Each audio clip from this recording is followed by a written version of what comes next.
2025 மே மாதம் தியேட்டரில் ரிலீஸ் ஆன இந்த படம் தான் தண்டர் போல்ட்ஸ். இப்போ இந்த படம் ஓடிடியில் தமிழ் டப்பில் ஸ்ட்ரீம் ஆகிட்டு இருக்கு. இது ஒரு American super hero films based on Marvel comics.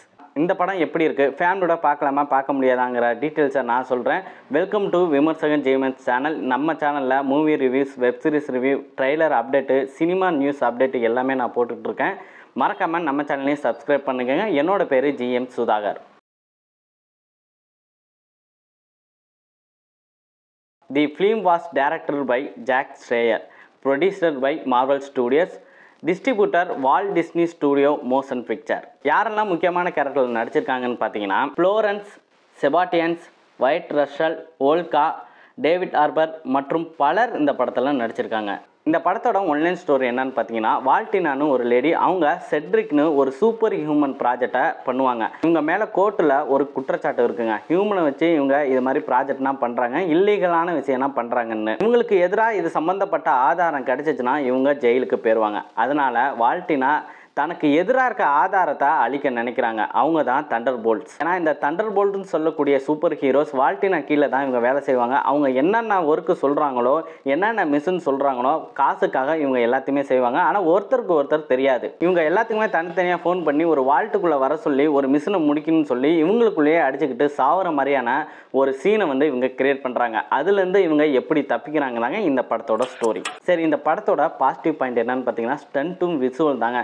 இது ரெண்டுமே அவ்வளோ சூப்பராக பண்ணியிருக்காங்க. இந்த படத்தில் ஒரு யூனிக்கான ஒரு ஸ்டண்ட் மேக்கிங் ஸ்டைல் இருக்குது. அது பார்க்குறதுக்கு நல்லா இருந்துச்சு.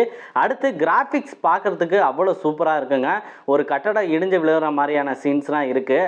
அதெல்லாம் பார்க்குறதுக்கு நல்லா தத்துரமாக இருந்துச்சு. சினிமோட்டோகிராஃபி நல்லா பண்ணியிருக்காங்க, நல்லா கிளியராக இருக்குது. நைட் ஷாட் எடுத்திருந்தாலும் அதுக்கு பண்ணப்பட்ட அந்த லைட்டிங்னா நல்லா இருக்குங்க, நல்லா தெளிவாக எடுத்திருக்காங்க. பிக்சர் குவாலிட்டி அவ்வளோ சூப்பராக இருக்குது. அடுத்து தமிழ் டப்பிங் ரொம்ப நல்லா பண்ணியிருக்காங்க. ஒவ்வொருவரோட வாய்ஸும் கேட்குறப்ப நல்ல மெச்சூர்டான ஒரு வாய்ஸாக இருந்துச்சு. அதே சமயம் டைலாக்னா நல்லா காமெடியாகவும் எழுதியிருக்காங்க, சீரியஸாகவும் எழுதியிருக்காங்க. தமிழ் டப்பிங் கேட்கறதுக்கு அவ்வளோ அருமையாக இருக்குது. இந்த படத்தில் நெகட்டிவ் பாயிண்டை பொறுத்த வரைக்கும் பார்த்தீங்கன்னா, இந்த படத்தோட ஸ்டோரி தான் ஒரு சிம்பிளான ஸ்டோரி தான். ஆனால் ஸ்லோவாக தான் போகும் படம். ஆனால் சீக்கிரமே முடிஞ்சிருங்க. வில்லன்னு யாருமே கிடையாது. ஒரு பாபுன்னு ஒரு கேரக்டர் இருக்கும். அவன் தான் இன்னொரு டார்க் ஸ்டைடான ராபர்ட்னு ஒரு வில்லனாக வருவான். ஸோ அவன் ஒரு தேவையில்லாத ஒரு கேரக்டர் மாதிரி இருக்கும். ஆனால் இந்த படத்துக்கும் முக்கியமான கேரக்டர் அவன் தான். இந்த ஸ்டோரிக்கும் இவனுக்கும் கனெக்டே இல்லாத மாதிரி இருக்குது. அதே சமயம் இந்த தண்டர் போல்ட்னு சொல்லக்கூடிய இந்த 4 சூப்பர் ஹீரோவும் நியூ அவெஞ்சர்ஸ்ன்னு சொல்கிறாங்க.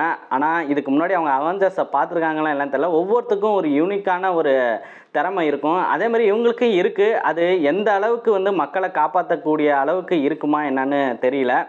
அதுக்கு காரணம் இந்த கேரக்டரோட டிசைன் தாங்க. கேரக்டர்ஸை பொறுத்த வரைக்கும் எலனா கேரக்டர்ஸ் ரொம்ப சூப்பராக எழுதியிருப்பாங்க.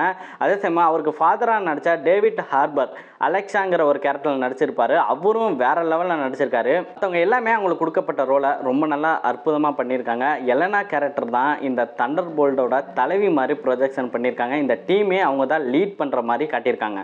அப்புறம் ஒரு முக்கியமான கேரக்டர்ஸ் பார்த்தீங்கன்னா, பாப் கேரக்டர்ஸ் தாங்க. அவெஞ்சர்ஸாலே இவனை சமாளிக்க முடியாதுங்கிற அளவுக்கு இவனுக்கு சக்தி இருக்குன்னு சொல்கிறாங்க. ஸோ இதில் ஒரு இன்ட்ரோ மாதிரி தான் காட்டியிருக்காங்க. அடுத்தடுத்த படம் ரிலீஸ் ஆனதான் தெரியும். பார்ட் 2 பார்ட் 3 ரிலீஸ் ஆனதான் தெரியும் இவங்களோட சக்தி எந்த அளவுக்கு இருக்குன்ட்டு. ஓகே கேஸ், இந்த படத்தை ஃபேமிலியோட தாராளமாக பார்க்கலாம். அடல்ட் கண்டென்ட் எதுவும் கிடையாது. வயலன்ஸ்க்கு இருக்குது, ஆனால் அது டீசெண்டாக தான் வச்சுருக்காங்க. ஜியோ ஹாட்ஸ்டாரில் இப்போ ஸ்ட்ரீம் ஆகிட்டுருக்கு. இதே மாதிரி மூவி ரிவ்யூஸ், வெப் சீரிஸ் ரிவ்யூக்கு நம்ம சேனலில் சப்ஸ்கிரைப் பண்ணிக்கோங்க. உங்களுக்கு பிடிச்சிருந்துச்சுன்னா லைக் பண்ணுங்கள், ஷேர் பண்ணணும்னு தோணுச்சுன்னா ஷேர் பண்ணுங்கள். மறக்காமல் நம்ம சேனலை சப்ஸ்கிரைப் பண்ணிக்கோங்க.